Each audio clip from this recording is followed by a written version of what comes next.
Allô?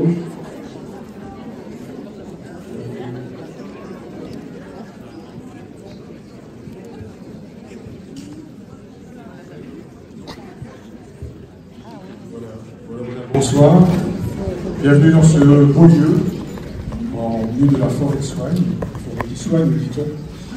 On est très heureux, bien entendu, de vous accueillir, d'accueillir Philippe, que nous remercions tellement pour sa confiance et son amitié. Philippe était venu, peut-être en 2019, et il nous a invités à nous mettre en lien, en partenariat avec Zèbre Magazine. Donc moi je suis Vincent, responsable de Tétra. Plaisir de vous entendez? Ok.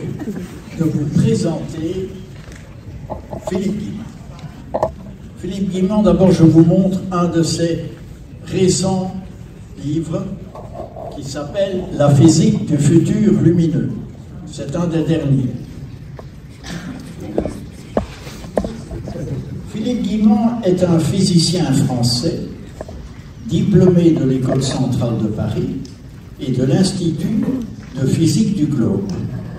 Il est docteur en physique du rayonnement et habilité à diriger des recherches au CNRS. Il est l'auteur de nombreux brevets et publications dans le domaine des neurosciences, de l'intelligence artificielle et de la physique théorique. Il est le fondateur de 2 entreprises de technologie innovantes licenciées par le CNRS, ce qui lui a valu plusieurs distinctions, dont le cristal du CNRS, c'est une décoration. En lien avec sa théorie de l'espace-temps flexible, publiée notamment dans la revue Annals of Physics, en anglais, il a écrit 5 livres qui expliquent les phénomènes de synchronicité et font un véritable pont entre la physique et la spiritualité. Je vous passe la parole. Merci, Marc.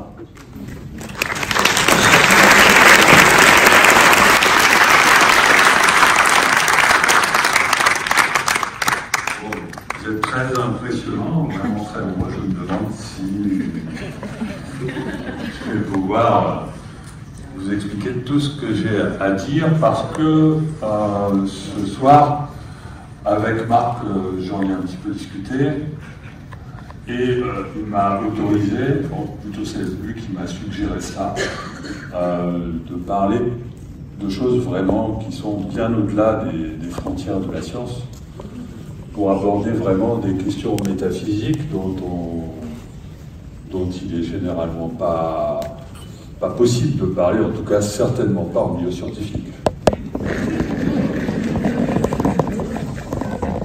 Bien que, moi quand je fais deux, sauf que c'est impossible de le faire, enfin en tout cas pas encore, ça n'a encore jamais été fait en partant des équations, et on est obligé de le faire en partant de l'intuition, en partant des métaphores, et je pense que le modèle que j'ai proposé, le modèle de flexibilité de l'espace-temps,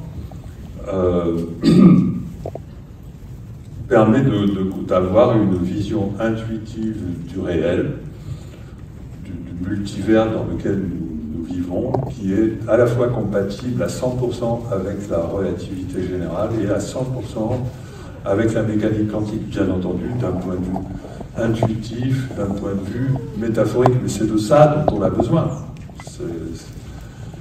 C'est dommage que ce soit aussi difficile d'en parler. Et donc, j'ai tiré je vous fais un résumé, parce que quand même, ceux qui n'étaient pas présents à cette conférence, il est nécessaire que je jette certaines bases que je ne vais pas répéter ici, donc je les résume. Donc on part de l'idée que le futur est déjà réalisé, mais qu'il peut en permanence changer, à la manière de la trajectoire d'un GPS, qui peut changer de 2 manières.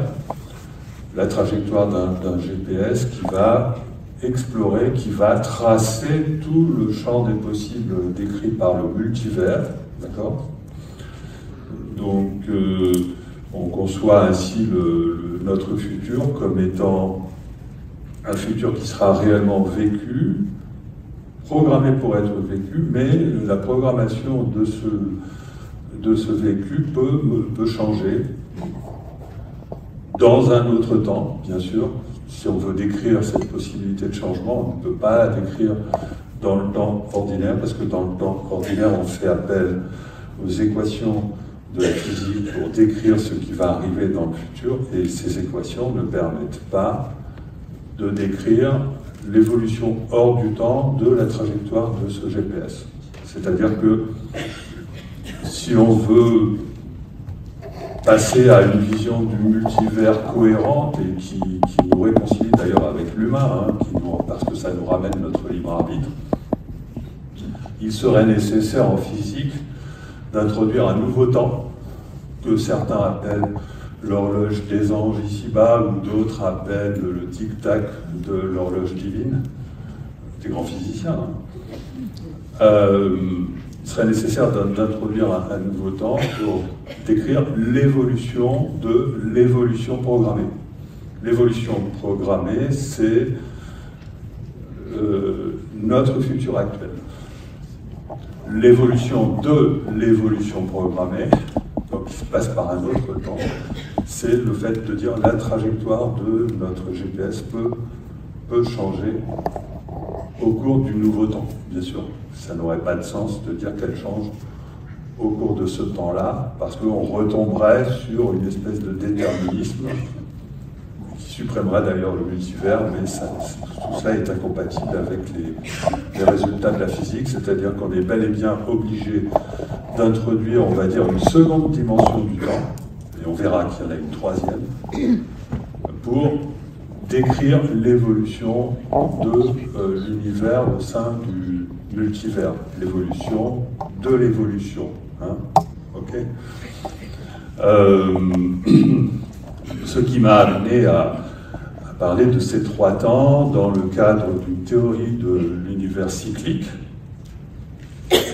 Alors, et de revaloriser ou faire revivre les concepts du temps des anciens Grecs qui ont introduit les trois temps que sont Chronos, Kairos et Aion.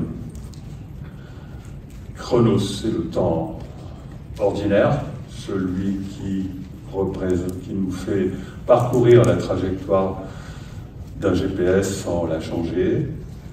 Kairos, c'est le temps de l'opportunité. Et effectivement, pourquoi de l'opportunité? Parce que si l'on veut changer la trajectoire du GPS, ce n'est pas à n'importe quel moment que ça se produit. Prenons l'image du GPS routier. Si on veut changer notre trajectoire, c'est au moment où on se trouve sur un rond-point.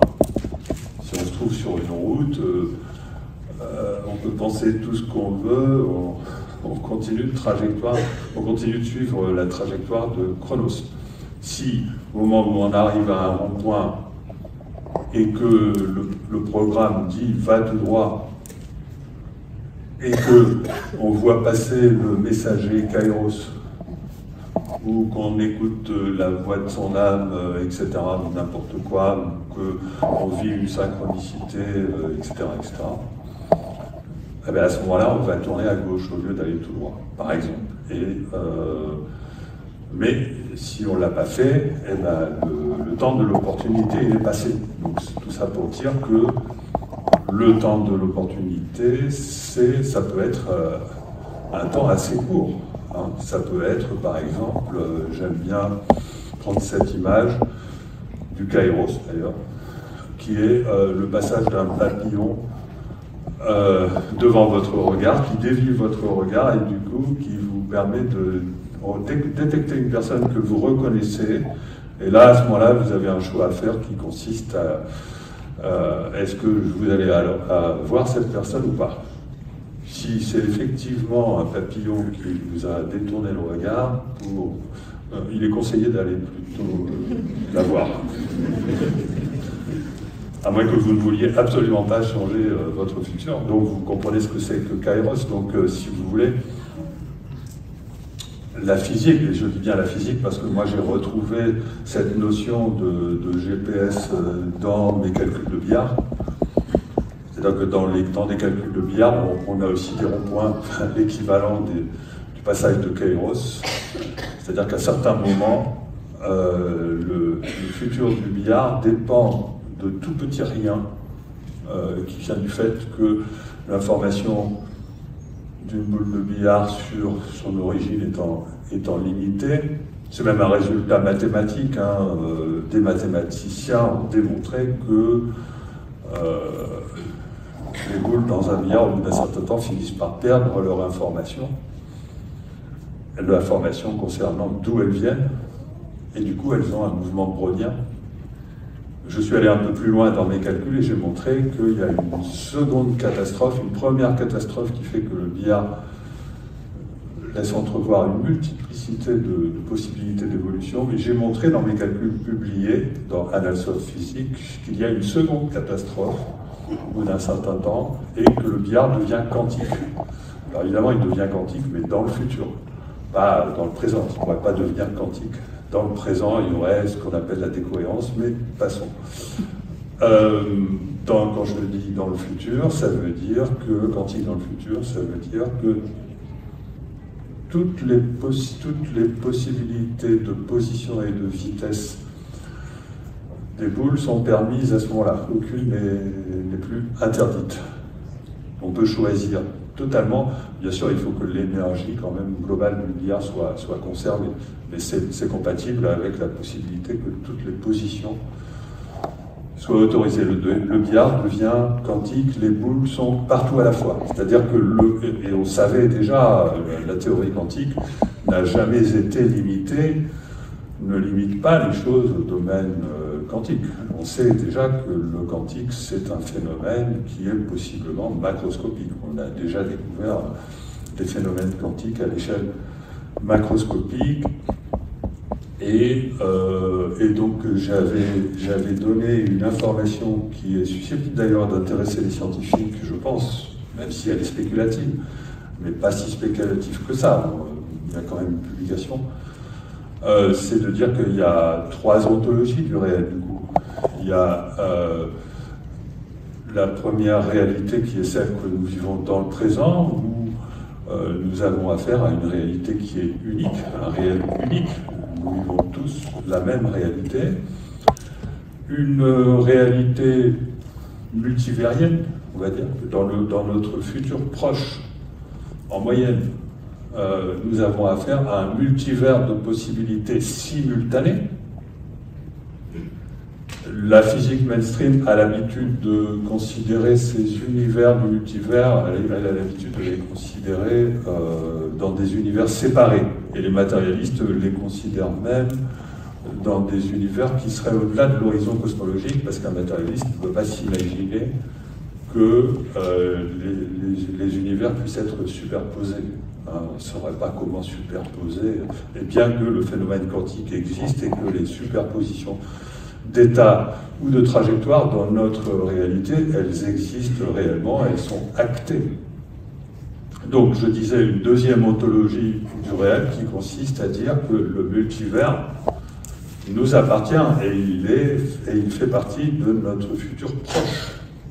C'est-à-dire que d'ici de maintenant à demain, après-demain, l'année prochaine, il y a réellement une multiplicité de possibilités de parcours de vie qui nous attendent. Et il y a un choix, et il y a des choix qui sont faits d'avance. Parce que il y a bien une trajectoire que vous avez à un moment donné qui est programmée. C'est absolument nécessaire parce que sinon il ne pourrait pas y avoir d'évolution. Si l'univers n'avait pas l'information concernant ce que vous allez faire à tout moment dans le futur, il ne pourrait pas faire évoluer votre futur. D'accord ? Ce serait le hasard qui déterminerait l'évolution et ce serait le gros bordel. D'ailleurs, la négantropie serait impossible.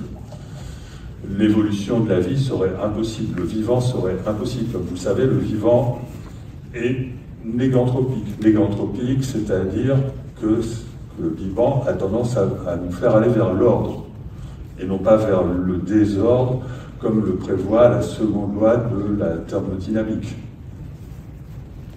Et D'ailleurs, c'est un prix Nobel de chez vous qui a mis en évidence la première fois la négantropie des structures dissipatives, et puis ça a été repris par le principe même, maximum entropie de production, c'est-à-dire qu'on a observé que les systèmes vivants étaient capables de rejeter leur excédent d'entropie pour conserver leur ordre, pour rester vivants. Et ceci n'est pas expliqué. Ce n'est pas parce qu'on a, même Prigogine n'a pas véritablement expliqué, il a constaté la négantropie des structures dissipatives, et ensuite les physiciens ou les biologistes qui se sont intéressés à ça n'ont pas non plus expliqué. Ils ont constaté la capacité du vivant à rejeter le désordre naturellement produit par l'évolution au sens physique du terme. Ceci est inexpliqué. Il faut savoir, on ne dit pas assez, la science, les scientifiques n'aiment pas avouer qu'ils sont... qu'ils n'expliquent rien. Quand même, de temps en temps, oui, il y a quelques scientifiques sincères qui le disent. Mais c'est important, j'insiste là-dessus, l'évolution du vivant, la raison pour laquelle le vivant maintient son équilibre organique, la raison pour laquelle le vivant a tendance à aller vers l'ordre, est totalement en contradiction avec les lois de la physique connue. Il faut le savoir. C'est vachement important. Ce n'est pas suffisamment dit. Donc la nécessité d'avoir une explication rationnelle concernant l'évolution du vivant, elle subsiste.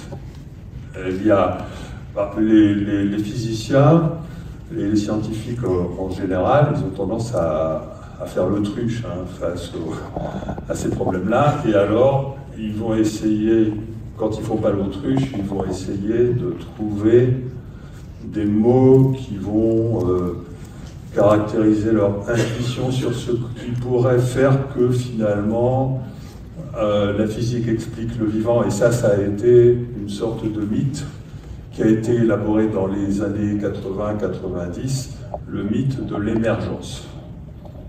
Le simple fait de prononcer ce mot vous laisse croire que les scientifiques ont trouvé que la conscience émerge naturellement du cerveau, que la négantropie émerge naturellement de la complexité des structures dissipatives, mais ce n'est pas vrai. Moi, j'ai travaillé dans une équipe, dans un laboratoire, où on s'amusait à regarder la croissance de certaines cellules qui s'appelaient de Pénard-Morangoni, qui forment des structures hexagonales, etc., parce qu'on était dans ce mythe. On était dans ce mythe de chercher à comprendre comment quelque chose de structuré, comment l'ordre arrive à émerger des lois de la physique que l'on connaît. On n'a jamais rien expliqué. Ça reste complètement inexpliqué. On a juste réussi à faire des simulations qui sont allées jusqu'à un certain stade, mais on n'a jamais réussi à expliquer comment le vivant arrive à se complexifier en plus de manière intelligente. Voilà, l'intelligence du vivant n'a jamais été expliquée. Ça, il faut le savoir. Et en plus, on est dans une période de décadence, là, où on a même laissé tomber tout ça, on a laissé tomber tous les problèmes fondamentaux, et pour adopter des idéologies qui, comme vous le savez, nous amènent à croire qu'il pourrait y avoir une intelligence artificielle qui soit vraiment intelligente, voire plus intelligente que nous, alors que l'intelligence artificielle n'est composée que d'intelligence humaine, plus un outil, c'est tout. Mais enfin, je ne vais pas parler de ça, je vais rester sur les choses que je vous ai promis. Au départ, je vais revenir sur ce que je vous ai promis, des choses. Donc voilà, on va. Donc je vous ai même pas très bien résumé. Je vous ai pas très bien résumé ma première conférence. Ce que je voudrais, c'est vous dépeindre en fait ma vision de la réalité au-delà de ma vision de l'univers global, ma vision de la noosphère de Teilhard de Chardin, si vous voulez, ma vision de l'univers global, celui qui non seulement introduit le temps, hein, en plus, hein, donc il ne s'agit pas de l'univers actuel, mais c'est de toute l'étendue de l'univers depuis le soi-disant Big Bang jusqu'à la fin des temps, à l'intérieur d'un univers bien plus vaste qui inclut la totalité de notre multivers, plus l'autre multivers qu'il y a de l'autre côté, puisque les physiciens savent aujourd'hui que nous sommes, via les trous noirs, et peut-être les trous blancs, reliés à, ils appellent ça d'autres univers, en attendant de savoir de quoi on parle. Toujours est-il que notre univers est effectivement relié à un au-delà ou des au-delà, on ne sait pas ce que c'est. Donc c'est de ça qu'on va parler. Ça vous intéresse, je pense. Donc je vais vous parler de mes idées purement spéculatives.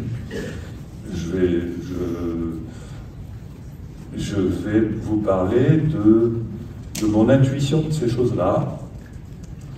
Et je vais essayer tant que possible de relier ça à des indices que la physique peut nous apporter pour quand même donner du crédit à ces choses-là. Donc il s'agit de décrire l'au-delà notamment. On va parler de l'au-delà, de la vie après la mort. Je dirais pas que j'en sais un rayon, mais j'ai compris quelques petits trucs. Alors il faut peut-être que j'aborde quand même, et en plus j'en ai pas parlé dans ma première conférence, c'est apparu évident que la conscience ne pouvait pas être le produit du cerveau, tout simplement parce que j'ai expliqué que la conscience, que tout était conscience finalement, que la conscience c'était l'espace lui-même. C'est-à-dire que l'espace en physique n'existe pas, ça je ne vais pas vous faire. C'est pas moi qui l'ai dit, les bouddhistes vous l'expliquent. On vit dans la Maya qui est une illusion. C'est pas que l'information, c'est pas que vous n'existez pas, que les objets n'existent pas, mais vous n'existez pas, les objets n'existent pas tels qu'on les perçoit. Ça, c'est une construction de la conscience. La conscience a ses propriétés qui vont infiniment plus loin. La conscience, elle est en quelque sorte holographique. C'est-à-dire toute l'information que constitue cette salle, ça pourrait être réduit sur on va dire sur une surface, et la conscience reconstruit donc cette salle à partir de l'information de cette surface. C'est la conscience qui reconstruit l'espace. Et en reconstruisant l'espace, c'est de la conscience que vient le phénomène de gravitation. Les physiciens ont découvert un principe holographique qui vous dit qu'un modèle qui décrit une surface horizon de notre univers, comme l'horizon d'un trou noir par exemple, est équivalent à un modèle qui décrit l'au-delà en volume de cette surface horizon. C'est-à-dire un modèle qui va décrire par exemple le trou noir, éventuellement relié à un trou vert, qui va conduire peut-être à un autre trou noir, on ne sait pas, ou à un autre univers. Eh bien, le modèle qui décrirait donc cette information en volume, non seulement il est équivalent à un modèle qui décrit l'information en surface, mais le modèle qui décrit l'information en surface n'a pas besoin de la gravité, alors que le modèle qui décrit l'information en volume fait émerger la gravité. Et les physiciens ont compris depuis longtemps que la gravité n'est pas une force, mais un phénomène émergent, probablement quelque chose qui serait d'ordre thermodynamique et lié. Voilà, là c'est ce que je dis moi à la co-création de notre réalité et au passage à une dimension vibratoire. C'est-à-dire que, comme l'espace n'existe pas et qu'il peut être réduit à la conscience de cet espace, alors quelle est la nature de la conscience de cet espace? La nature de la conscience de l'espace, c'est d'être vibratoire. C'est-à-dire qu'au niveau, il faut différencier le réel objectif du réel vécu ou vécu par la conscience. Dans le réel, c'est dans la transformation. Je m'emmène les pinceaux. Oui, donc voilà, c'est ça. D'un point de vue objectif, disons, descriptible par les lois de la physique, pas réellement effectué parce que la théorie des cordes n'est pas aboutie, le principe holographique n'est pas encore complètement abouti, mais supposons que tout ça c'est amené à devenir, comme je le propose dans la physique du futur lumineux, une théorie qui va réussir à bien convaincre donc la communauté scientifique. Donc on dira que finalement, à part la structure véritable de la réalité, elle est d'ordre vibratoire, et c'est cette structure vibratoire de la réalité que la conscience transforme en sensation d'espace, de volume, avec en prime la gravité. Ça, c'est quelque chose qui est qui est rationnel, hein, quasiment, qui est spéculatif, je l'admets, mais on est bien ancré là. Hein. Les physiciens sont fascinés par ces idées-là. D'accord, là, je vais vous parler d'autre chose, de très spéculatif, mais là, c'est pas si spéculatif que ça. Donc, je résume, tout serait vibratoire à l'origine, la vibration, à l'origine, le verbe, ça veut dire à l'origine, la vibration.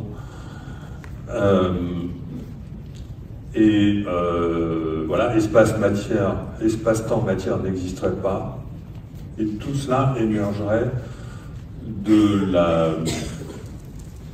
collaboration, la mise en commun, enfin, de structures vibratoires qui co-créent la même réalité qui nous apparaît comme constituée d'espace, de temps et de matière. Voilà, ça c'est rationnel de dire ça. C'est rationnel de dire ça. C'est ce qui me paraît être la théorie la plus, qui n'est pas vraiment une théorie, c'est une vision du réel. C'est la vision du réel qui me semble être la plus objective, hein, au regard de ce que peut nous apprendre la physique. Alors maintenant, on va passer à autre chose. Maintenant, on va passer à mes idées spéculatives sur bien plus de choses encore. On va partir de la théorie de l'univers cyclique. La théorie de l'univers cyclique, au passage, elle a été proposée par le grand physicien Roger Penrose, il y a très longtemps, qui aujourd'hui est prix Nobel pour ses travaux sur les trous noirs. Et Roger Penrose recherche dans les hétérogénéités de la surface horizon du Big Bang, je ne sais plus comment on l'appelle d'ailleurs, enfin bon, il recherche les traces du futur le plus lointain. C'est-à-dire que Roger Penrose considère que le futur le plus lointain est relié à notre passé le plus lointain. D'accord ? Ce n'est pas... si on conserve une conception ordinaire du temps, on ne peut pas comprendre ça. Par contre, si on adopte la conception du temps qui n'existe pas, notre futur est déjà réalisé, le passé existe encore, qui est tout à fait mainstream d'ailleurs, hein, ben là on peut parfaitement comprendre que le passé puisse être relié au futur. Et du coup ça introduit la notion de cycle. Bon, mais ce qui est intéressant, et là pour recouper avec ce que je disais au début sur l'évolution, ce qui est intéressant, c'est d'arriver à expliquer, à partir de l'idée que notre univers est cyclique, l'évolution négantropique du vivant, parce que là, on n'avait toujours pas d'explication. Alors, pour ça, il faut aussi généraliser cette idée d'univers cyclique, non pas seulement à la cosmologie, parce qu'on ne va pas attendre, les cellules de notre organisme ne vont pas attendre la fin des temps. Bon, il faut généraliser ça en disant qu'il y a cette notion de passé qui rejoint le futur et de cycle à toutes les échelles du vivant.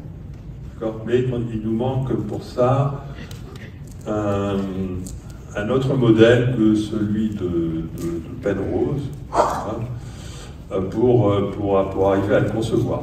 Or, la physique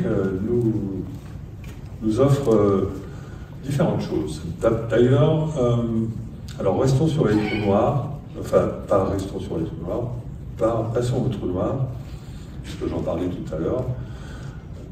Des résultats récents de la physique moderne notamment alors des résultats théoriques, ce sont des calculs mathématiques réalisés à l'origine par HPK, repris par Rovelli et largement repris, y compris dans la communauté scientifique française, disent que l'information qui pénètre dans un trou noir se retrouve dans le futur lointain, enfin dans le futur d'un autre univers, mais maintenant que vous avez été initié à l'idée que cet autre univers pourrait finalement n'être qu'une branche de notre univers. C'est-à-dire que donc, ayant été initié avec cela, vous pouvez traduire cette information qui nous vient de la physique en disant que l'information qui pénètre un trou noir peut se retrouver dans le futur en train d'alimenter une nouvelle branche potentielle de notre univers par le biais d'un trou blanc. Un trou blanc, c'est exactement la même chose qu'un trou noir, mais comme si le temps était inversé, et puis c'est important d'inverser le temps. Si on reboucle, il y a deux inversions là, hein. Il y a celle qui est dans le trou noir, et puis celle qui revient dans le futur, donc c'est cohérent. On n'a jamais observé ces trous blancs, mais bon, c'est aussi facile à comprendre, parce que si les trous blancs sont dans le futur, on ne risque pas de les observer. Hein. Carl Rovelli essaye de les observer malgré tout, et c'est pas forcément idiot. Il peut y avoir peut-être dans le passé un trou noir qui fait émerger un trou blanc qui se trouverait lui-même dans le passé. Bon, moi je trouve pas ça très cohérent au niveau de la cosmologie. Je pense que ce système trou noir, trou blanc, il existe à toutes les échelles de la réalité, mais il ne concerne pas que l'univers physique, il concerne essentiellement la conscience. C'est-à-dire, et là je vous fais l'impasse sur la théorie de la conscience quantique, parce que je peux pas tout expliquer. L'information de la conscience serait l'information quantique. L'information quantique ne suffirait pas à expliquer la conscience. Faire attention là aux transhumanistes un peu évolués qui ont compris le quantique et qui veulent mettre la conscience sur un circuit imprimé en fabriquant de l'information quantique. Non. Là, ils délirent un maximum. Parce que tout simplement, la conscience agit sur la modulation des probabilités du quantique. Donc, ça ne risque pas de suffire de créer de l'information quantique pour créer de la conscience. C'est bien plus compliqué que ça. Mais ça, c'était juste une parenthèse. Si vous admettez simplement, et c'est d'ailleurs Penrose qui le propose, que la conscience, que l'information de la conscience, c'est l'information quantique, on va pouvoir maintenant généraliser cette histoire de cycle à toutes les échelles de la conscience. Parce que là, je vous parlais de trous noirs qui injectent l'information dans le futur par le biais de trous blancs. On parle aussi aujourd'hui de trous noirs qui pourraient être reliés à d'autres trous noirs par le biais de trous de verre. Auquel cas, ce seraient des trous de verre traversables et donc des trous de verre genre pour Einstein-Rosen qui fonctionnent en vortex. Apparaît la notion de vortex. Ça me semble absolument évident qu'il est nécessaire d'ailleurs que ce soit un vortex qui relie deux surfaces horizons de notre univers en les intriquant. C'est-à-dire que si effectivement nous avions un trou de verre qui pouvait relier, c'est quelque chose qui est envisagé aujourd'hui sérieusement dans des théories de physiciens mainstream. Hein. Si effectivement nous avons deux trous noirs qui sont reliés par un canal de vortex, un trou de verre, le résultat c'est que ça intrigue les deux surfaces horizons de notre univers. L'intrication devient un phénomène largement macroscopique du coup. C'est-à-dire qu'on observe de l'intrication non seulement à l'échelle des particules élémentaires, mais on observe de l'intrication à l'échelle cosmologique. Il y aurait de l'intrication partout. Mais d'ailleurs ça c'est... moi qui comprends l'intrication comme nécessaire pour permettre l'évolution des trajectoires de vie au sein de l'univers, je le comprends comme ça, parce que si votre trajectoire de vie change et que vous êtes amené à ne plus rencontrer une personne que vous deviez rencontrer dans le futur, il faut bien que votre vie soit intriquée avec la trajectoire de cette autre personne, bien que vous ne soyez jamais rencontrés. Donc déjà, on peut comprendre le phénomène d'intrication de cette manière-là. Parce que ça a les mêmes caractéristiques. C'est non local, il n'y a pas de signal qui intervient, on est juste sur un changement d'univers. Eh bien, ce phénomène d'intrication, dont on est en train d'intuiter la possibilité qu'il existe à l'échelle cosmologique, on l'a déjà modélisé, il a déjà été modélisé comme équivalent à la formation d'un trou de verre, mais cette fois-ci à l'échelle quantique. C'est-à-dire que le phénomène d'intrication, alors je vous le résume rapidement, qui corrèle deux particules ou deux événements, quelle que soit la distance et même le temps qui les sépare, sans qu'aucun signal ne vienne réaliser cette opération. Alors pourquoi ils sont intriqués? Parce qu'ils contiennent tous les deux une information quantique qui leur est commune, parce qu'à un moment donné, ils ont coexisté, puis après ils se sont éloignés.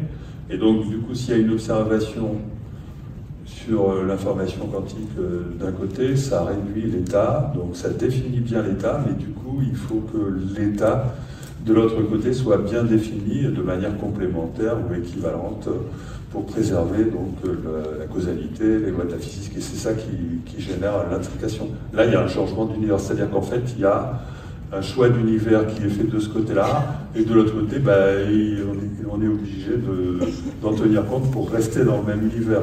Donc vous voyez que le phénomène d'intrication est bel et bien lié au changement d'univers. Et que donc le changement d'univers serait lié à la formation d'un trou de verre qui permet de relier toutes les parties concernées, c'est-à-dire que tu fais un changement là, il faut faire un changement là, sinon ça perd de sa cohérence. Cette histoire d'intrication équivalente à la formation d'un trou de verre, c'est ce qui s'appelle l'égalité ER égale EPR. ER, ça veut dire pont Einstein-Rosen, donc trou de verre, égale EPR, Einstein, Podolsky, Rosen, c'est la fameuse... c'est le fameux trio qui est à l'origine de la fameuse inégalité dont il a été vérifié qu'elle était violée par la mécanique quantique, ce qui impliquait que la mécanique quantique avait raison et que le phénomène de non-localité devait exister suite à la révélation de la réalité de l'intrication et au passage de l'indéterminisme de la physique. Donc ça, c'est acquis. Il y a même eu 3 prix Nobel, dont un français, Alain Spey, qui ont été récompensés il y a 1 ou 2 ans pour avoir découvert le phénomène d'intrication. C'est acquis, c'est admis. C'est admis qu'un trou de verre, effectivement, est équivalent, représente de manière équivalente cette intrication. Et en même temps, on est en train petit à petit... Alors, au passage, on raisonne en 4 dimensions en mécanique quantique. On ne raisonne pas encore avec les dimensions supplémentaires de l'espace-temps.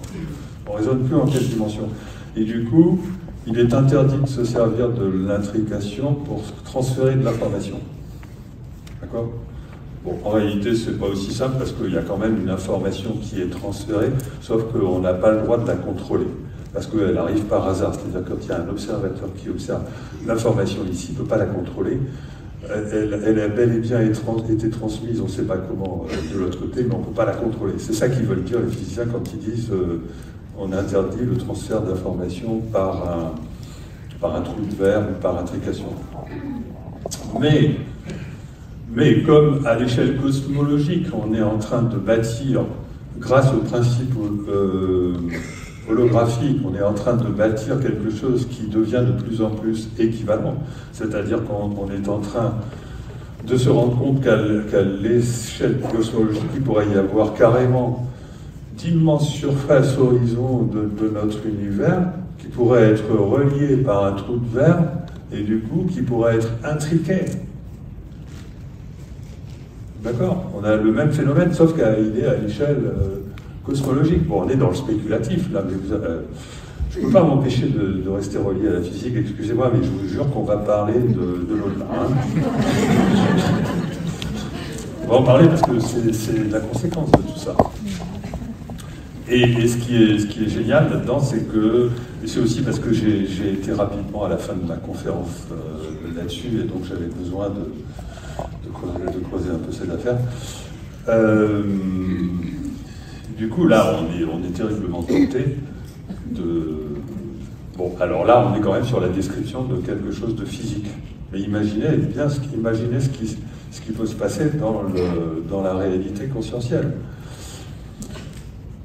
Il est interdit d'envisager qu'un trou de verre puisse être un pont entre deux, comme dans le film Interstellar, hein, il y a un trou de verre qui relie, parce que c'est pratique, les abords de la planète Saturne aux abords d'un trou noir, de manière à justifier que dans le film, ils arrivent à voyager très rapidement aux abords d'un trou noir. Parce que quand vous traversez un trou de verre, vous vous retrouvez instantanément de l'autre côté. Bon, ça c'est n'importe quoi, évidemment, parce qu'il est impossible qu'un trou de verre physique existe à cette échelle-là. Ça demande une quantité énorme d'énergie, on se demanderait comment il a été formé, enfin bon, c'est impensable. Bon, mais ça, c'était pour les besoins du film. C'est impensable. Alors, moi, je vous ai... Mais... On est dans une densité physique. Qu'est-ce que c'est qu'une densité physique? C'est la densité qui est le résultat de la co-création collective de l'univers par la conscience.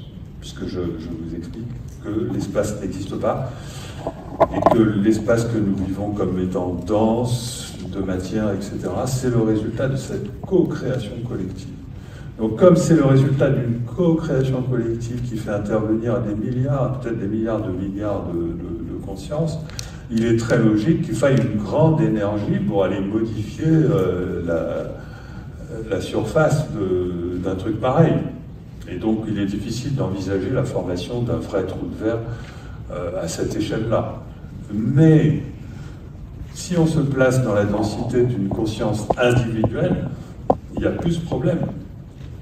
Là, je vous décrivais un trou de verre dans le monde physique, dense parce que c'est le résultat d'une myriade de consciences, mais un trou de verre dans le monde de la conscience individuelle, il n'y a aucun problème pour l'envisager. On est dans le quantique. Si l'information de la conscience elle est quantique, il n'y a aucun problème pour que deux consciences à conscience puissent se former un trou de verre qui les relie. Et là, même le macroscopique n'est pas un obstacle. Et donc, vous pouvez très bien avoir une relation entre le futur et le passé de conscience à conscience. Ça pose aucun problème. Et je pense que le mécanisme de l'évolution utilise ce principe. J'expliquais tout à l'heure en atelier, mais je ne vais pas pouvoir développer ça, parce que ce serait trop long, que les choses qu'on appelle les chakras, ce sont des trous de verre de la conscience, d'accord? Et ce qu'on appelle l'aura, c'est quelque chose qui est lié à l'information de la conscience dans son épaisseur dans le futur proche. Oui.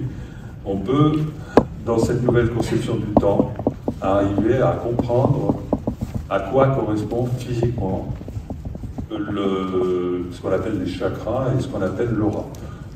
D'accord? Mais ça, c'est juste une parenthèse, hein, parce que je vais vous parler d'autre chose. Là,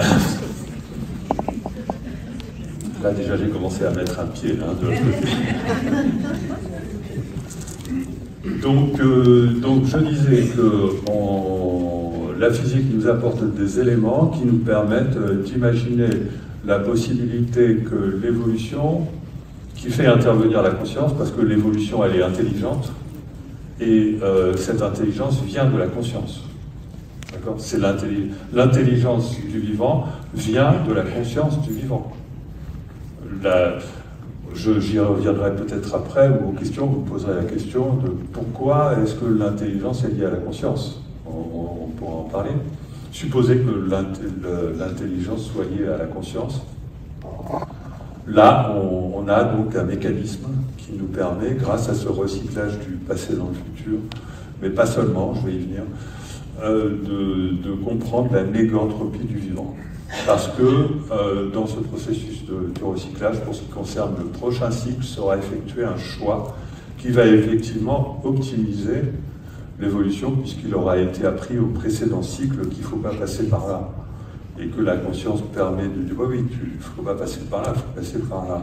Ça, c'est la conscience qui dit qu'il faut passer par un nouveau futur. Et donc, c'est ce mécanisme-là qui explique, et non pas Darwin, l'évolution du vivant, les mutations, etc. L'évolution du vivant fait intervenir des cycles en spirale évolutive vertueuse. D'accord ? L'humanité ne va plus, par exemple, sombrer dans le transhumanisme parce qu'elle l'a fait au précédent cycle, elle a appris, on l'a appris grâce au 666, et maintenant elle est partie vers un nouveau cycle. Je déconne à peine.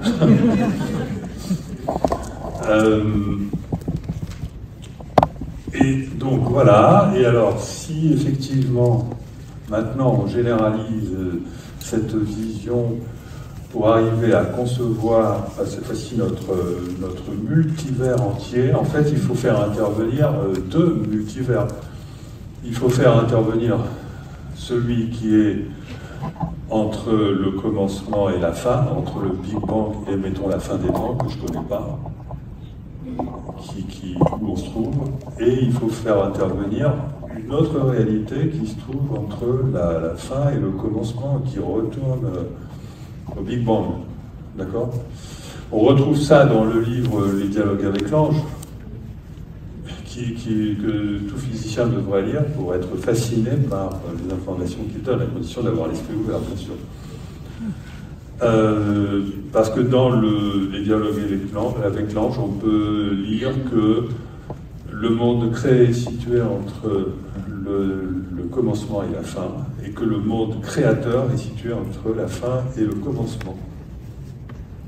Et là, alors là, enfin, moi, je n'ai pas lu ces indices de cette manière-là, mais là, je vous fais le raccourci pour vous aider à voir comment peut fonctionner le mécanisme de l'évolution. Bon, vous imaginez bien que si on a deux univers avec une certaine symétrie, la conscience est d'un côté, je ne vois pas pourquoi la conscience ne serait pas aussi de l'autre côté. Hein. C'est un peu l'image qu'a essayé de tenter ce qu'on appelle, c'est le modèle, enfin l'image de Janus, notamment repris par le modèle. C'est-à-dire, il y a une partie de nous qui regarde là, et nous avons un cerveau qui est notre intérieur et qui correspond à l'autre partie de nous qui regarde de l'autre côté. Bon, enfin bon, ça exprime le fait que ce qui est extérieur pour nous et qui dépend d'un intérieur qui est notre conscience est un extérieur pour une autre partie de nous-mêmes qui, voilà, enfin il y a une sorte de... Vous voyez le truc, hein, c'est un peu difficile. Il faut utiliser des images un peu... ça permet à la conscience de voir tous ces aspects d'elle-même. Si vous ne pouvez pas vous voir vous-même, donc vous avez besoin d'avoir une partie de vous-même qui voit la partie que vous ne pouvez pas voir, et inversement, elle ne voit pas la partie que vous pouvez voir. Et dans il pourrait se passer ce genre de choses dans ce fameux retournement qui passe par le lien entre le futur et le passé par l'intermédiaire d'un système trou noir, trou blanc. Ce qui veut dire qu'il y aurait une évolution d'un côté et de l'autre côté qui va vers la plus grande complexité, la plus intelligente, mais en même temps, oui, la plus grande complexité et en même temps la plus grande... alors je vais trouver un terme qui... Bon, alors non, ça va me venir. Et de l'autre côté, une évolution qui va vers la plus grande simplicité, puisqu'il faut revenir. Et donc là, de ce côté-là, cette évolution, en même temps qu'elle irait vers la plus grande complexité, elle serait de type anthropique, c'est-à-dire le désordre augmenterait sans cesse, mais un mécanisme ferait que un mécanisme négantropique ferait que malgré ce désordre qui augmente naturellement sans cesse, on va malgré tout vers une complexité qui arrive à être super bien organisée. D'accord? Donc, la plus grande entropie, pas la plus grande entropie, mais quand même un mécanisme qui a tendance à fabriquer du désordre, mais que la conscience arrive à régler pour arriver à fabriquer quelque chose qui est très complexe. Donc ça, ce sont les organismes vivants les plus évolués, impliquant l'évolution elle-même de la conscience. Et puis de l'autre côté, on aurait une évolution qui consisterait, dont l'évolution, dont le must, consisterait à aboutir à la plus grande simplicité, et à la plus grande simplicité et de la création, de l'ensemble de la création. Et tout ça, ça fonctionnerait. Ainsi, on aurait un grand cycle qui permettrait à notre univers global d'évoluer hors du temps vers le meilleur. Mais pour que ça marche, il est nécessaire qu'il y ait de la conscience de notre côté qui réalise la création, selon les plans qui, de l'autre côté, les conçoivent la création. C'est-à-dire que la création de l'univers, la création de l'espace-temps, la création de nos vies serait conçue en dehors du temps, de l'autre côté de notre univers, là où l'évolution est négantropique, puisqu'on va vers le plus simple, et l'homme créé, donc ferait le boulot qui est conçu par l'homme créateur. Et donc là, on voit émerger deux consciences, une conscience qui agit dans le temps et qui crée de manière collective, et d'ailleurs, les plus grandes créations ne peuvent être que collectives. D'accord ? Les grandes cathédrales, etc., sont des œuvres collectives. Ce qu'on ne peut pas faire de l'autre côté, parce que vous verrez que ça n'a pas les mêmes propriétés. De l'autre côté, on fait tout par la pensée, donc on ne peut pas s'associer pour fabriquer un truc. Hein. Bon, je vais trop vite. Voilà, je veux parler d'Aion.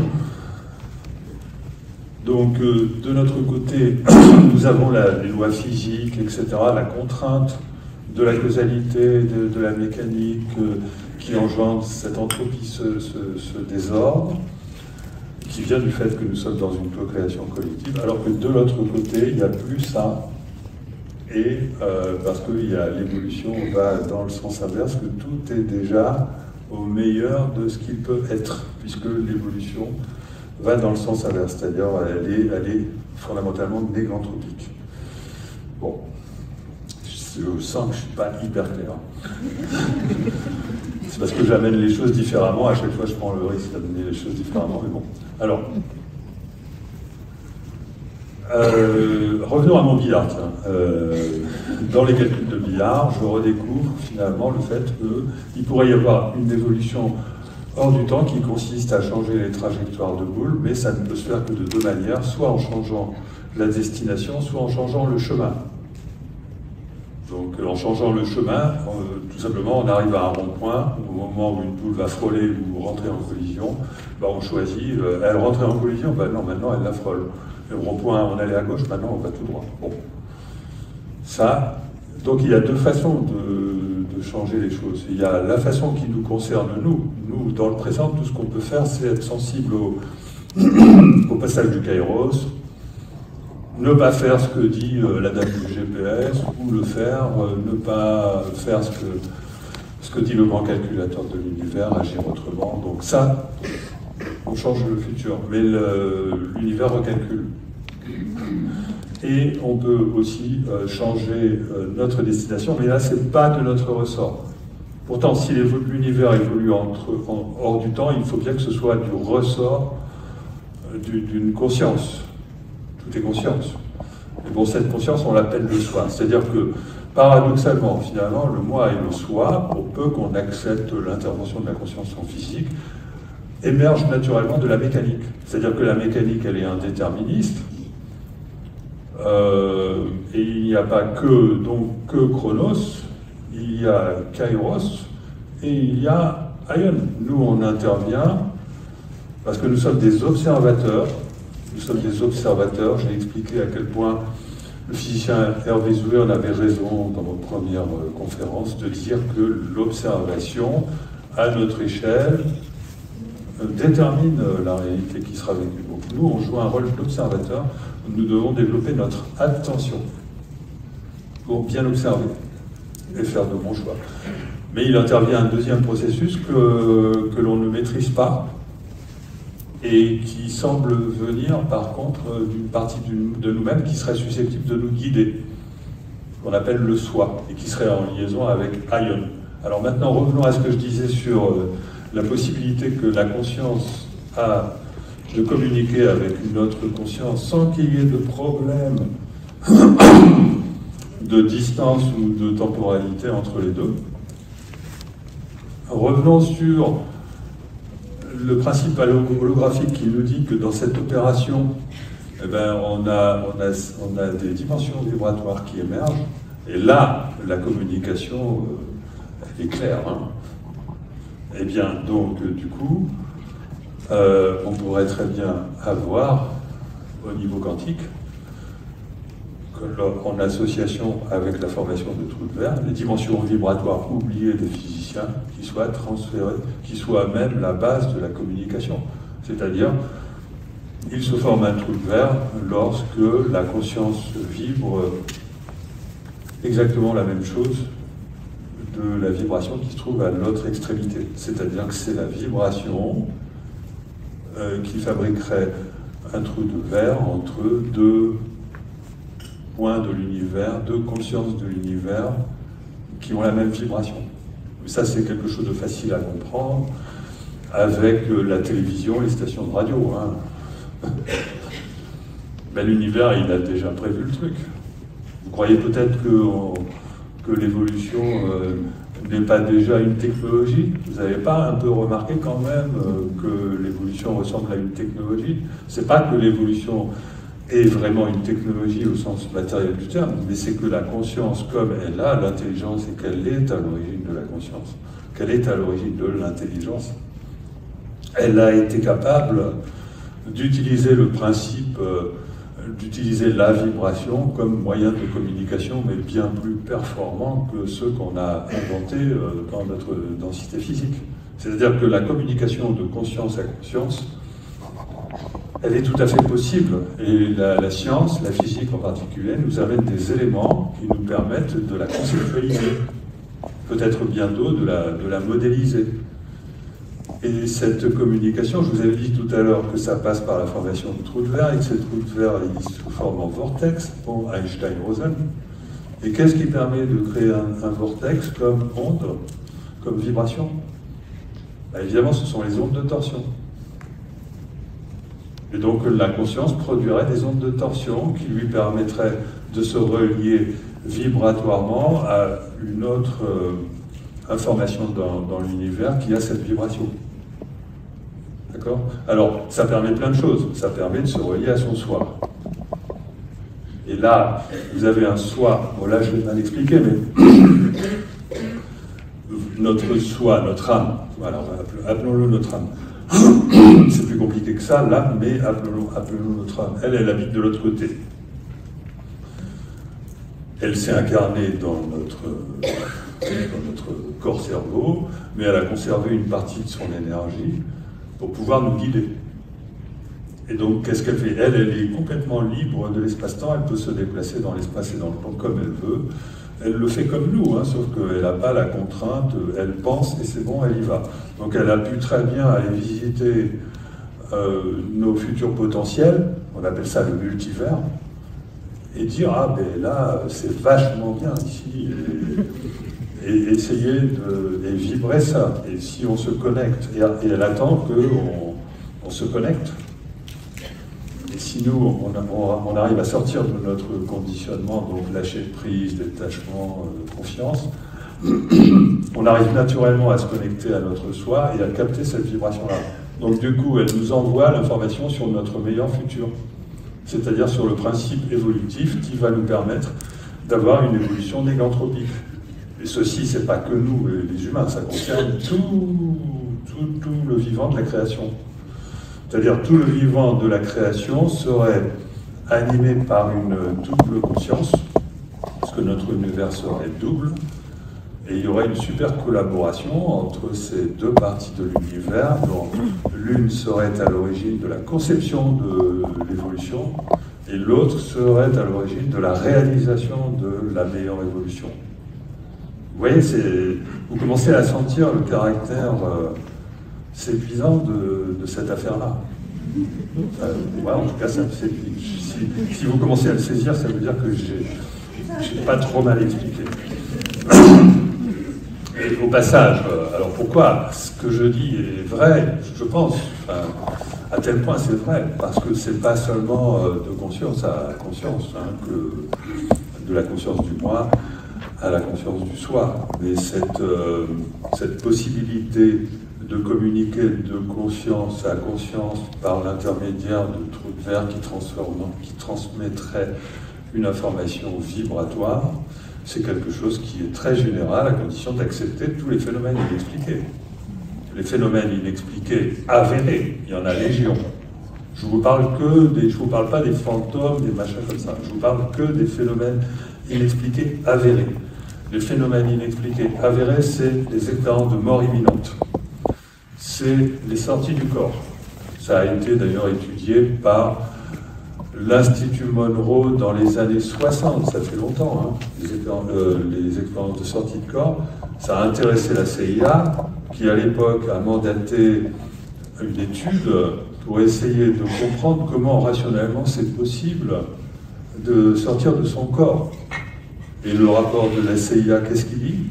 Il dit qu'il existe un modèle d'œuf cosmique qui permet de comprendre la structure de l'univers et les sorties de corps. L'œuf cosmique, c'est exactement la même chose que ce que je vous parle.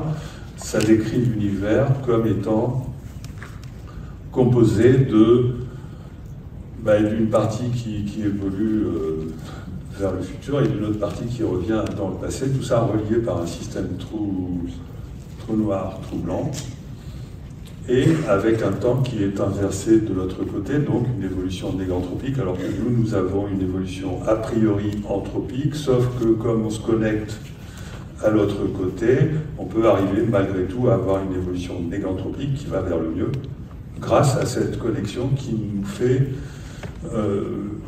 évoluer selon une spirale ascendante, évolutive, vertueuse. C'était déjà écrit, j'ai halluciné lorsque j'ai lu ce rapport, vous pouvez trouver ce rapport sur le web, c'est le projet Stargate, je crois. Donc il est même traduit en français.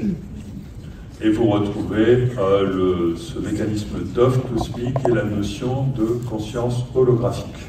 Déjà, même Bohm avait intuité cette affaire-là. L'univers holographique, l'idée que l'univers est un hologramme, ça date déjà de pas loin d'un siècle. Donc quand même, ça devient respectable. Donc, mais ce que je voulais dire, c'est que donc ça avait été proposé pour expliquer les expériences de sortie de corps, parce que justement ça permettait de comprendre ce caractère propre à la conscience qui est de pouvoir naviguer au sein du multivers quantique. C'est parce qu'il est quantique, donc il n'y a pas d'espace et de temps. Voilà.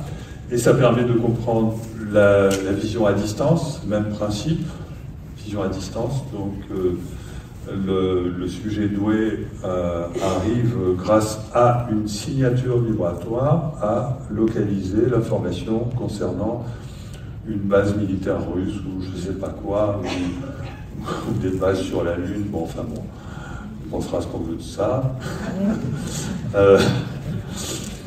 Il y a de tout. Hein. Et puis les perceptions extrasensorielles, donc la vision du futur est parfaitement démontrée en laboratoire. La vision du futur lointain, non, bien qu'elle soit avérée par, c'est ce qu'on appelle la prémonition, bien que ce soit avéré par quand même des témoignages, mais la vision du futur proche, elle est démontrée en laboratoire, largement démontrée, de même que la télépathie, même si la télépathie a fait l'objet de beaucoup de controverses lorsque vous faites des méta-analyses sur toutes ces expériences dites classifiées comme parapsychologie. Ça, c'est n'importe quoi, hein. Franchement, c'est une grande erreur de la part de la science que d'avoir classifié des recherches qui sont plus sérieuses que des recherches qui sont faites dans des laboratoires ordinaires comme étant de la parapsychologie. Donc on laisse tomber, on n'en parle pas, c'est vraiment dommage et honte. Bon. J'ai reproduit moi-même certaines de ces expériences, notamment la vision du futur, en l'accent plus sur la recherche du phénomène de synchronicité, et j'ai trouvé statistiquement des résultats tout à fait probants, que je n'ai pas pu publier parce que c'est interdit pour un physicien de faire ce genre de travaux, ou en tout cas de le dire, ni de le publier. Et donc j'ai cité donc les expériences de mort imminente, la conscience système de navigation aussi, expérience de sortie de corps. On peut aussi parler des expériences chamaniques, des voyages chamaniques. Là, on est sur la superposition d'une réalité vécue pendant la prise de drogue, hein, la prise d'ayahuasca, et donc le rituel là, avec le chaman et tout ça, et le vécu d'une réalité complètement a priori imaginaire, mais pas tant que ça. Mon ami Romuald Le Terrier, je pense que vous avez entendu parler, a beaucoup témoigné là-dessus et a bien noté le caractère très réel de ce qu'il appelle ce web cosmique, qui permet de se mettre en relation avec l'esprit des plantes. Et vous avez, donc j'ai cité quoi, le phénomène de synchronicité, c'est une communication, résulte d'une communication réussie entre le moi et le soi, qui permet de donner de l'énergie, parce qu'une fois que vous avez vibré la vibration de votre soi, la foi, c'est la foi que vous avez dans cette vibration qui crée, donc, et là j'en ai pas parlé, qui crée véritablement, qui probabilise, qui augmente la probabilité de futur que vous êtes en train de vibrer, puisque vous êtes capable, du coup, d'envoyer de l'information dans ce futur. Donc vous êtes capable de donner de l'énergie à ce futur. L'énergie, en mécanique quantique, c'est comme les probabilités. Là où il y a plus de probabilités, il y a plus d'énergie. Et là, on joue sur les probabilités. Et donc, voilà, et puis j'en oublie... Ah oui, mais oui, les ovnis. Les ovnis sont aussi utilisent tout simplement la technologie qui consiste à créer une bulle macro-quantique autour de l'engin, de manière à être justement à ne plus subir le phénomène de décohérence qui est à l'origine de la co-création de la réalité. Et du coup, ils peuvent naviguer de manière vibratoire et ils définissent donc par la conscience. Alors, les plus évolués, ils vont utiliser, mais les petits ovnis, on va dire, genre nos bicyclettes, les petits ovnis, eux, naviguent avec la conscience du pilote. Après, bon, après ça nous dépasse. Comment est-ce qu'ils font? On est sur des technologies de la conscience, on ne sait pas exactement. Mais la seule manière d'expliquer ces phénomènes avérés que sont les ovnis, les UFO, enfin, que les Américains appellent les PAN, ou les je ne sais pas quoi, qui ont été, dont la réalité a été reconnue comme par le Pentagone, et puis ensuite par, ou même avant par la Navy, enfin je ne sais plus. Et maintenant on donne l'ordre à la NASA d'étudier ça. Ce qui a été avéré, c'est le fait que c'est une technologie dont on ne connaît pas l'origine.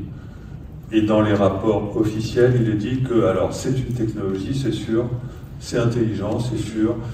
Bon, alors, ça peut venir des Russes ou des Chinois, ça peut venir, ou alors de chez nous, mais bon, là, il y a un truc qui nous est caché, ou alors c'est une origine exogène. Voilà. Mais ce qui est dépeint dans ces rapports du Pentagone, c'est quelque chose qui existe depuis 70 ans. Donc ça risque pas de venir des Russes et des Chinois. D'accord? Et à cette époque-là, il n'y avait pas encore d'inside job. Donc, voilà, c'est forcément d'origine exogène. Et lorsque vous comprenez la structure de l'espace-temps global tel que je le conçois, ben, vous comprenez qu'on a affaire à l'équivalent, on pourrait dire, de visiteurs du futur. Hein. C'est pas que je ne crois pas aux extraterrestres, c'est que de toute façon, on a une fausse vision, on a une image fausse du phénomène dit extraterrestre, puisque ce n'est pas sur le plan physique qu'il faut chercher à comprendre, c'est sur le plan des âmes. Parce que, évidemment, tout ce que je vous amène, c'est l'idée que nous avons une âme qui réside de l'autre côté de l'univers. Et pourquoi c'est... Et en plus, cette âme, elle est obligatoirement, elle a obligatoirement de multiples vies.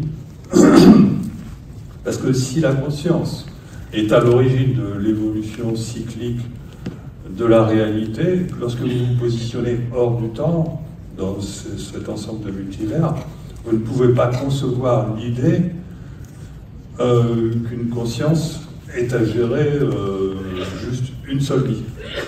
C'est pas possible. C'est comme si le boulot qui consistait à construire collectivement un univers harmonieux impliquait des consciences qui émergent à l'instant et qui disparaissent l'instant d'après. Comment voulez-vous faire une construction collective globale hors du temps à partir de ça?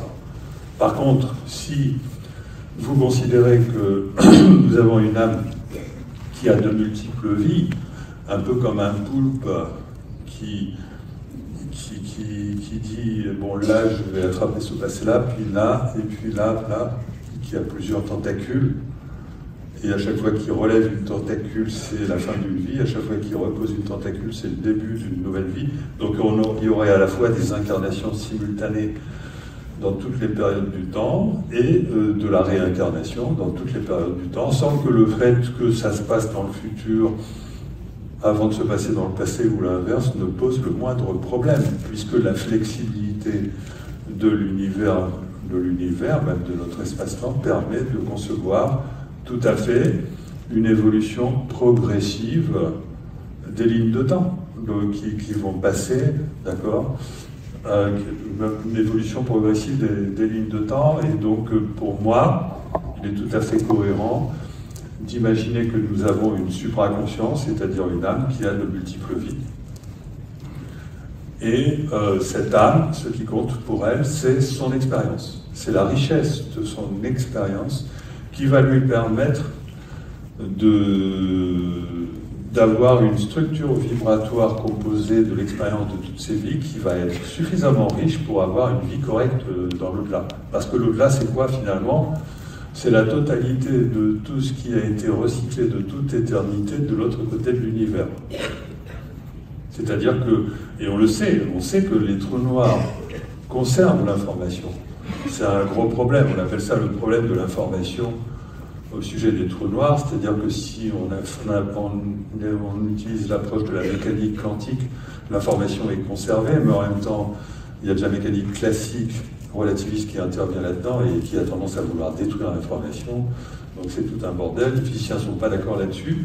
Mais si on adopte l'idée que l'information est concernée, au moins dans certains, eh bien on peut très bien imaginer que notre univers passe son temps à recycler tout ce qui a été créé de l'autre côté.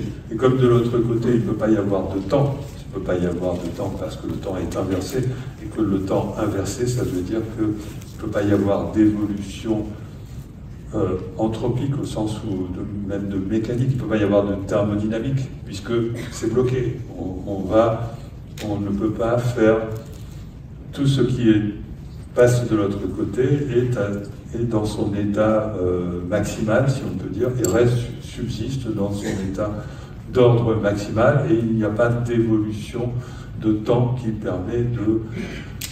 donc tout reste inchangé de l'autre côté, et donc si on vit de l'autre côté, je suppose que on vit exactement la même chose que chez nous, Sauf qu'on passe son temps à vivre, à prendre des vacances, à vivre tout ce qu'on veut, en adressant vibratoirement tout ce qui nous intéresse, y compris le chemin pour aller à destination. Si on veut se retrouver d'un seul coup à Los Angeles, bah allez hop, on prend ce programme Los Angeles et on se retrouve d'un seul coup à Los Angeles de l'autre côté. Hein. Mais si on veut prendre le plaisir de la balade, on peut aussi prendre le plaisir de la balade. Tout fonctionne par la pensée. Bon, j'ai fait un peu un raccourci là, hein, pour vous expliquer, c'est-à-dire que je n'ai pas amené rationnellement l'idée que tout fonctionne par la pensée, parce que là je suis allé trop vite. Mais bon, on pourra voir ça plus tard, là on va bientôt passer aux questions. Qu'est-ce que je voulais dire d'essentiel, pour conclure, c'est que, en fait, alors, dis-moi un petit instant. Donc,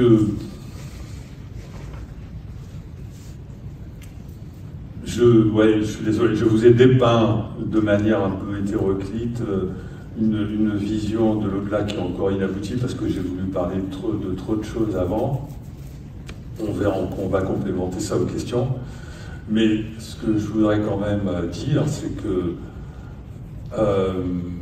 cette autorisation que l'on se donne à extrapoler les résultats de la physique en sortant du modèle matérialiste, c'est-à-dire à partir c'est-à-dire qu'on devrait, à partir du moment où on change de paradigme et qu'on accepte l'idée que tout part de la conscience, hein.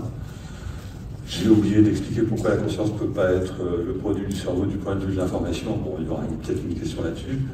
Enfin, il y a plein de raisons très rationnelles de penser que la conscience ne peut pas être le produit du cerveau, mais que c'est la structure fondamentale de l'univers lui-même. À partir du moment où on apprend à penser comme ça, toute la physique redevient intuitive. Aujourd'hui, les physiciens ont tendance à dire on n'y comprend plus rien. Il faut même supprimer l'intuition, c'est les matheux qui doivent gouverner. C'est du grand n'importe quoi. Donc si on accepte par contre de se sortir de ce modèle matérialiste qui correspond aujourd'hui littéralement à de la pensée magique, hein, c'est une accumulation de pensées magiques. C'est la pensée magique des scientifiques, mais on est quand même sur de la pensée magique. Arrêtez de respecter les scientifiques à ce niveau-là. Les scientifiques sont dans la pensée magique. Donc si on accepte simplement de faire ce renversement de perspective qui consiste à mettre la conscience au premier plan, à ce moment-là, on arrive à comprendre la physique de manière beaucoup plus intuitive et on est capable de transgresser les frontières sans que ça pose le moindre problème. Et ce sera un renouveau de la philosophie. La philosophie qui aurait dû rester la locomotive des sciences. La philosophie qui aurait dû rester la locomotive de la physique. Et l'erreur que nous avons faite au XXe siècle, c'est de remplacer, et même avant, c'est de remplacer la philosophie par les mathématiques. Les matheux peuvent être extrêmement brillants, extrêmement intelligents, ils n'ont aucune accroche au réel, ils peuvent développer des milliers de théories, il n'y en a même pas une. Il y en a une qui par hasard va coller, donc ok, super. Aujourd'hui, on est dans une société qui accorde une importance considérable aux mathématiques, alors que les mathématiques, c'est un outil. On n'a pas à accorder une importance considérable à un outil. Tout comme pour l'intelligence artificielle, on n'a pas à accorder une importance aussi considérable à un outil. L'intelligence artificielle est un outil, les mathématiques sont des outils. Nous avons besoin de revenir à une conception beaucoup plus rationnelle, beaucoup plus intelligente, beaucoup plus spirituelle, beaucoup plus philosophique du réel, en remettant le statut de la connaissance dans le bon sens, c'est-à-dire en remettant la conscience en premier. Voilà, je vous remercie.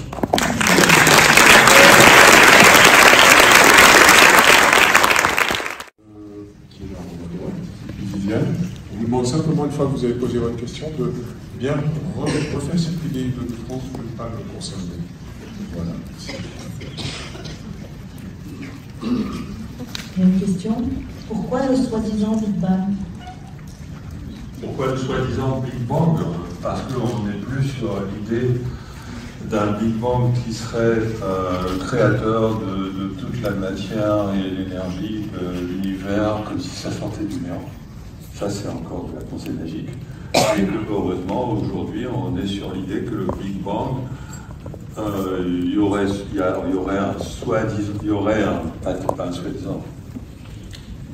un avant Big Bang qui pourrait déboucher sur un autre univers. Un autre univers pourrait être le créateur de notre univers. L'effondrement d'un autre univers pourrait être à l'origine de notre Big Bang qui recommencerait un nouveau cycle. Mais cette vision-là, elle implique l'existence du temps. Et c'est parce que les physiciens, et notamment les physiciens qui dominent la science aujourd'hui, les physiciens anglo-saxons, n'arrivent pas à se débarrasser de cette ancienne conception du temps, où tout, soi-disant, évoluerait dans le temps. Mais si on considère tout ça hors du temps, bah, du coup, ça prend beaucoup plus de sens, parce que le Big Bang serait juste un connecteur qui nous relierait à un autre univers qui est toujours là. Vous voyez ? Ça correspond à des travaux tout à fait mainstream.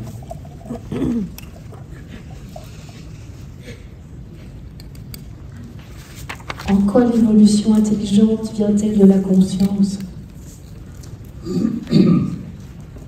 Alors, en quoi l'évolution intelligente vient-elle de la conscience ?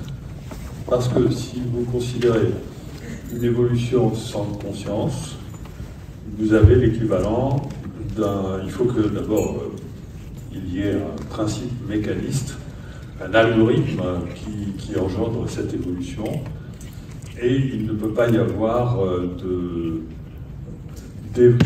comment dire, cet algorithme engendre un déterminisme qui fait qu'on ne peut pas faire évoluer, il faut changer le programme, d'accord ? Et comment est-ce qu'on fait pour changer le programme ? Voilà, ça c'est la question. Il n'existe pas aujourd'hui d'intelligence artificielle capable de se reprogrammer. En admettant que l'on puisse même arriver qu'une intelligence artificielle a réussi à se reprogrammer, il faudrait qu'elle puisse avoir une intention qui permette de savoir dans quel sens elle pourrait se reprogrammer. Et ça, sans conscience, c'est difficile à imaginer. D'accord ? Donc, mais simplement, il est relativement facile de comprendre intuitivement qu'à partir du moment où on part d'un principe mécaniste, tout est déterminé et que donc il ne peut pas y avoir d'évolution hors du temps et donc il ne peut pas y avoir d'évolution négantropique. D'accord ? Et si par contre on fait intervenir la conscience étant quantique, la conscience est capable d'appréhender de multiples possibilités. Parmi ces multiples possibilités, elle est capable de faire un choix pour aller vers une évolution négantropique. Et ceci d'autant plus qu'elle a la possibilité de se relier à une autre partie d'elle-même qui va lui fournir l'information sur son meilleur futur, sur la meilleure évolution. Comment voulez-vous faire ça sans conscience? Et donc ça veut dire que la conscience et l'intelligence sont liées. Enfin, il n'y a pas d'intelligence sans conscience, et pas d'intelligence sans conscience. Voilà.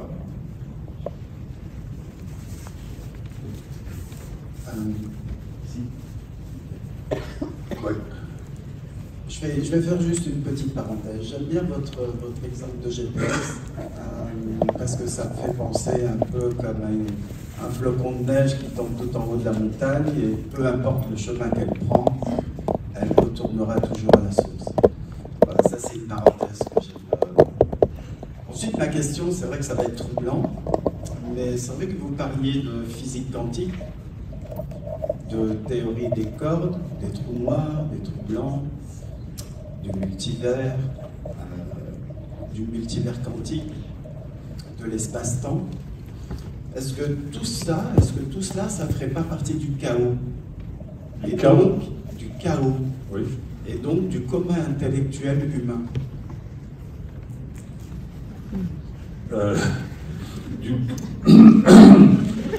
Le chaos joue un rôle évidemment dans cette affaire. Je suis moi-même un spécialiste du chaos.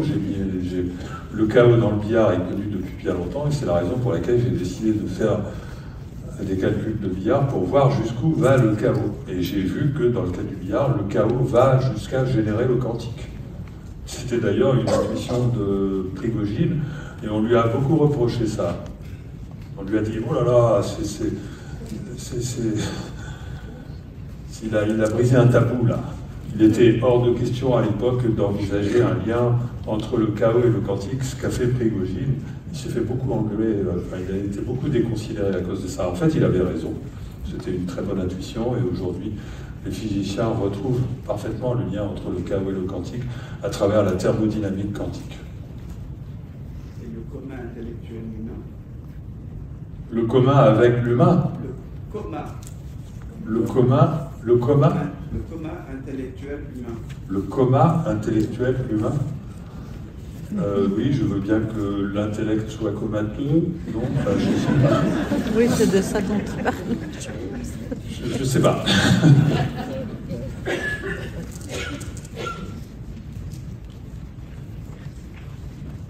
Allô? Oui, merci. Merci pour votre ouverture d'esprit. Je crois que j'ai compris 1/10 de ce que vous avez dit, mais ce 10e me restera pour longtemps et m'ouvre des perspectives. Donc merci beaucoup. Si on admet qu'il n'y a que cet instant, que c'est comme une sorte de présent éternel, où se situe le futur, où se situe le passé? Est-ce qu'on peut dire que le futur et le passé sont dans cet instant, dans ce présent? C'est ça. Il faut différencier ce qu'on appelle le présent, qui est le présent pour la physique, qui est l'instant t, qui est la variable t des équations, de l'éternel présent de la spiritualité notamment, mais pas que. L'éternel présent, c'est la présence du futur et du passé. C'est-à-dire que tout est simultané, et le passé continue d'exister, le futur est déjà là, et tout évolue hors du temps, simultanément. Voilà, c'est ça l'éternel présent, le vrai présent, si vous voulez. J'ai une autre question. Vous parlez de l'autre monde, si j'ai bien compris. D'autres mondes? L'autre monde? Oui. En fait, pour le bouddhisme, le soi, on peut dire l'autre monde, l'ouverture à l'autre monde, est toujours présente à chaque instant en soi. Oui. Elle est simplement voilée par nos conditionnements, nos habitudes. Donc, pour le bouddhisme, il n'y a pas vraiment de monde ailleurs. Il est toujours présent ici. Il suffit d'enlever les voiles. Oui. Oui, c'est vrai, je ne le dis pas. Mais bon, la structure de l'au-delà est très proche de la nôtre, puisqu'elle est littéralement calquée sur la nôtre. Donc c'est le monde imaginal, comment dire, ça n'exclut pas la possibilité d'autres réalités. Le soi, l'âme, peut très bien désirer avoir des expériences dans de multiples réalités. Oui.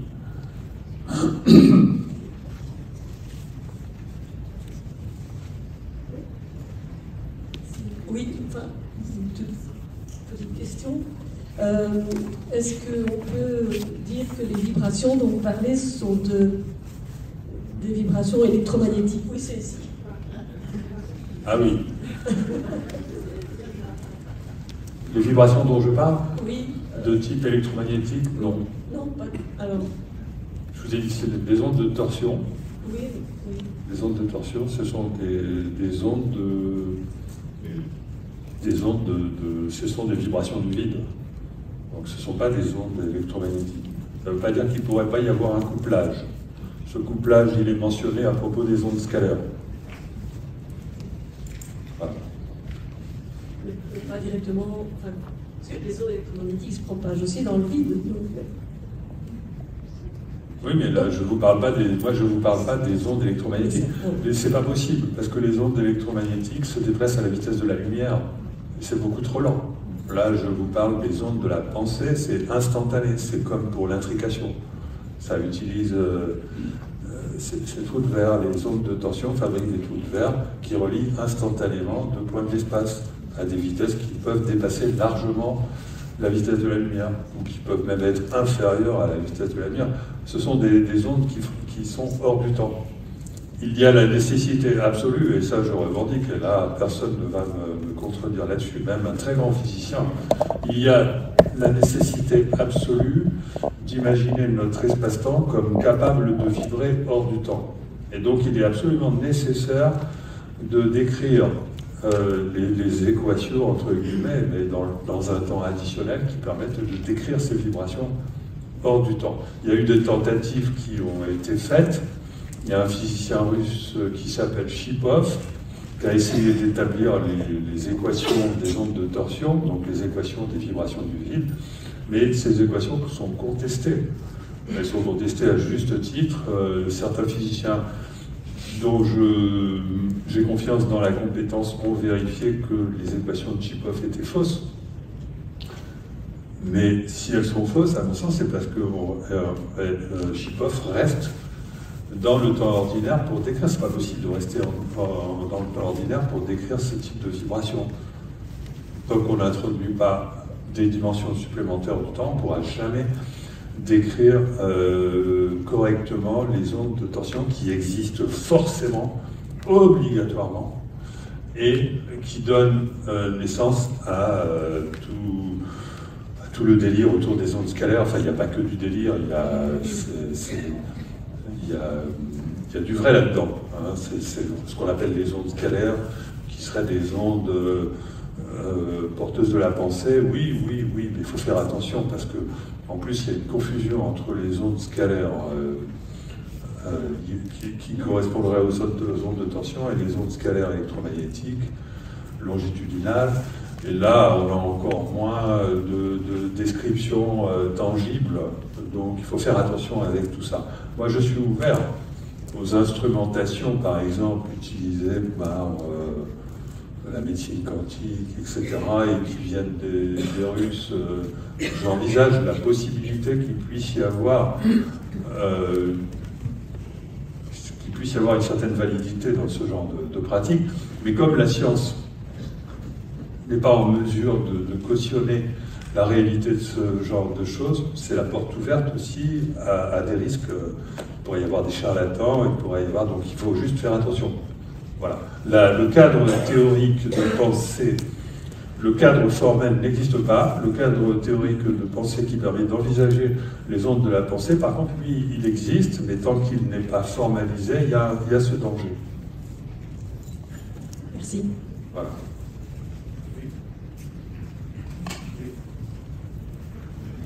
Oui, j'ai une question. Je pose la question? Oui. Oui, voilà, je n'ai pas bien compris le troisième temps aion Oui. dont les anciens Grecs parlaient. D'accord. Alors, que voulaient dire les anciens Grecs avec ce troisième temps aion, et en quoi l'influence du soi s'exercerait via ce troisième temps aion? D'accord. Le troisième temps, aion, il est lié au troisième niveau de la conscience. En fait, tous les temps sont liés à la conscience. Le temps chronos est lié à notre conscience du temps présent. Mais dans cette conscience du temps présent, nous sommes dans le conditionnement de chronos. Le temps kairos, il est lié à la conscience qui possède le libre arbitre. D'accord ? La conscience qui est capable de se rendre compte des différentes possibilités et qui est capable de faire le choix inspiré par Kairos, lors du passage de Kairos. Donc là, c'est savoir écouter son âme. Donc, et la conscience aion, c'est la conscience du soi. La conscience liée à aion est liée au troisième niveau de la conscience, c'est la conscience du soi. Vous retrouvez ça dans la Kabbale, dans l'arbre de vie de la Kabbale.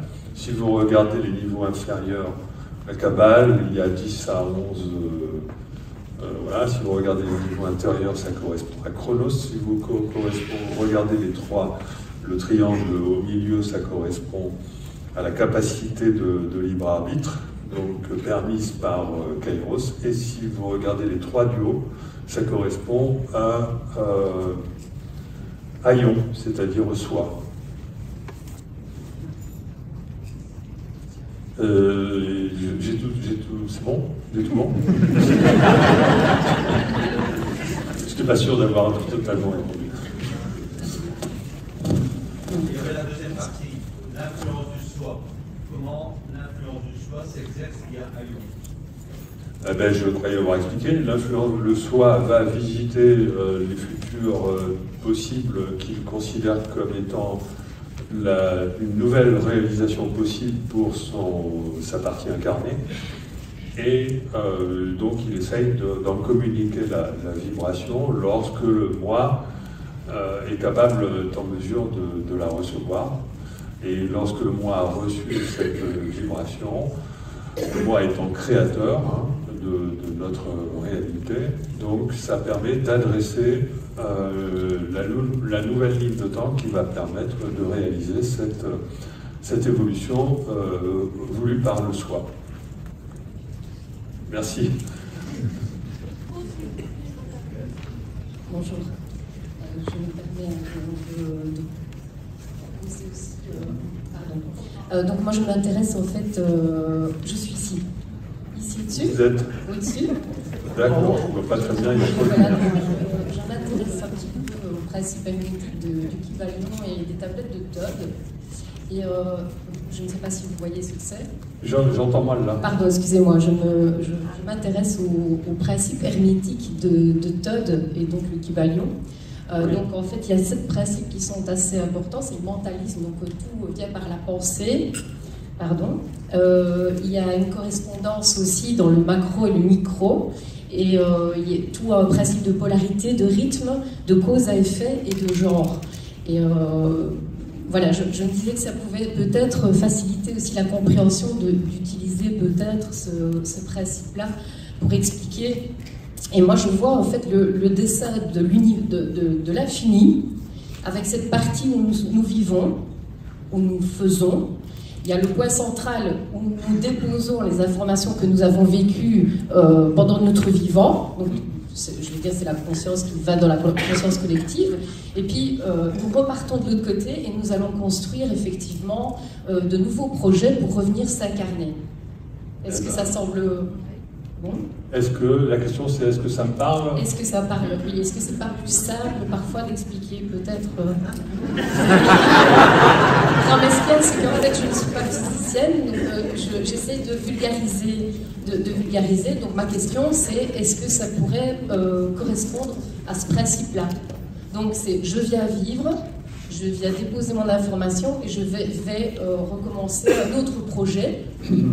Oui, bien sûr. Oui. Il y a plein de façons différentes de concevoir les mêmes principes finalement. Moi, ma différence, c'est que j'essaie de relier ça à la physique, c'est tout. Mais on peut adopter l'approche du Kybalion ou bien d'autres approches. Voilà. Bonjour. Oui. J'ai une question. Merci de ce côté-ci à votre gauche.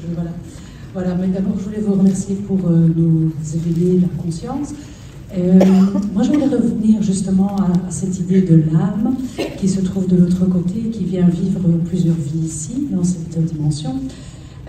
Ça fait aussi référence à la conversation avec Dieu de David Neil Walsh, si je me souviens bien.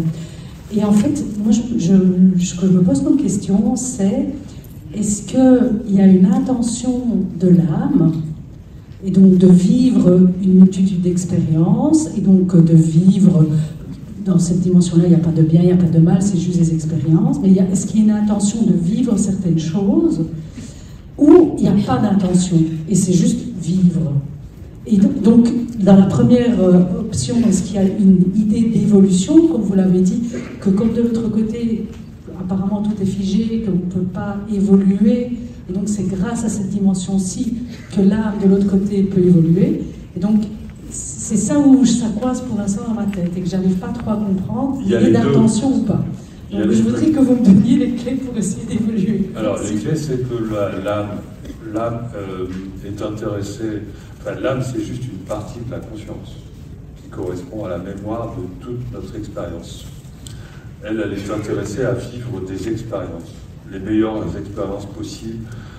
celles qui vont lui profiter de manière optimale. Mais nous avons une autre partie qui est l'esprit. Et c'est l'esprit, lui, qui est intéressé par l'intention. L'esprit est à l'origine de l'intention.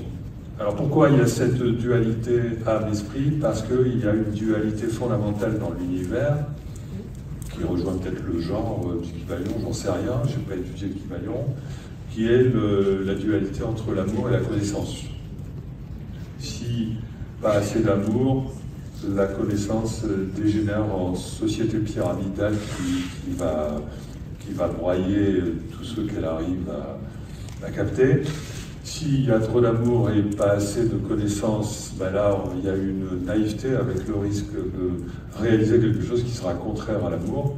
Et donc il est nécessaire qu'il y ait à la fois les deux pôles de l'amour et de la connaissance qui sont manifestés par le mental et l'émotionnel. Le mental, il cherche à comprendre, et l'émotionnel, il cherche à aimer. Voilà. Et c'est l'équilibre entre les deux qui engendre l'intelligence. Parce que l'intelligence sans amour ne peut pas exister. Voilà. L'âme et l'esprit forment cette dualité fondamentale de la conscience, qui est une dualité qui vient de la nature même de l'espace-temps créé, qui est d'être de la nature de l'espace, et donc du mental, et d'être de la nature du temps, donc du vibratoire. C'est-à-dire qu'il y a... Et ce que la science a oublié, c'est que dans l'intelligence, il y avait la composante vibratoire. C'est pour ça que l'intelligence artificielle n'est pas intelligente, parce que c'est par l'intermédiaire de l'information vibratoire qu'on accède à l'intuition et qu'on accède au trait de génie. Donc ça, j'ai oublié d'expliquer pourquoi. L'émotionnel est fondamental. L'émotionnel nous permet d'accéder à la subtilité et à l'intuition, avec les deux formes d'intuition, l'intuition qui vient de l'expérience et l'intuition transcendante. L'intuition transcendante vient également de l'expérience, mais c'est l'expérience de toute l'âme, alors que l'intuition qui vient de l'expérience incarnée, celle-là, elle est à peu près comprise et admise, mais elle est quand même oubliée par la science. Voilà. Et donc nous sommes à un point de l'évolution de la société où on a complètement oublié la moitié du cerveau qui est intelligente au profit de l'autre moitié du cerveau qui est un robot. Voilà. Et c'est ça le drame actuel.